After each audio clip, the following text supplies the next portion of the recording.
بسم الله الرحمن الرحيم.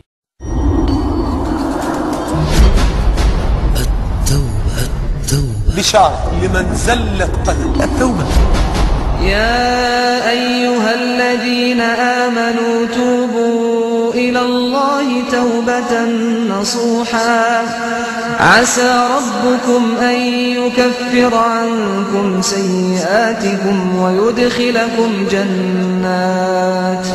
التوبة بمعنى العودة. ما تستناش بالذنوب، خليك ذنب يجي على ذنب. الإنسان من الواجب عليه أن يتوب إلى الله عز وجل في كل يوم. النبي صلى الله عليه وسلم قال يا أيها الناس توبوا إلى الله واستغفروه فإني أتوب إليه في اليوم 100 مرة. 100 مرة 100 مرة.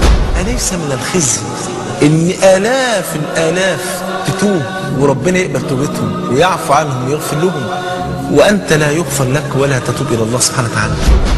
التوبة العبد إذا رجع وتاب تابع. أنا العبد السقيم من الخطايا وقد أقبلت ألتمس الطبيبا. الله سبحانه وتعالى فتح باب التوبة ولن يغلقها سبحانه وتعالى إلا عندما يغرغر الإنسان. مش عايزك تيأس أبدا من روح الله عز وجل. أي ذنب بتعمله، بتشرب سجاير، بتتفرج على الصور العريانة، تشتغل في الربا، مهما عظم بك الذنب فاعلم أن رحمة الله أوسع. قل يا عبادي الذين أسرفوا على أنفسهم لا تقنطوا من رحمة الله إن الله يغفر الذنوب جميعا إنه هو الغفور الرحيم.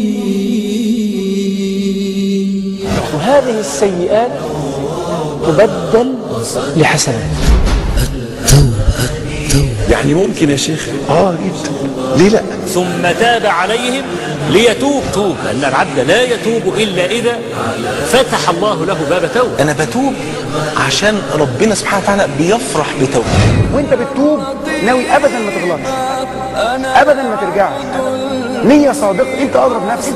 الإقلاع عن ذنب بالحال والعزم على ألا أعود والندم على مكان. ونزود شرط رابع. ايه الشرط الرابع؟ رد المظالم يا ابني. اللي انت ظلمته ده روح قول له معلش سامحني.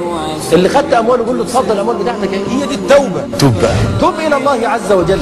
أنت يا سيدي، أنت وأنت بتتلفتي على مين؟ هو أنت. استني إيه؟ عليك أنت تتوب. هتتوب إمتى؟ عايزين توبة فعلا. أبقى إنسان جديد. التوبة. ألف مبروك.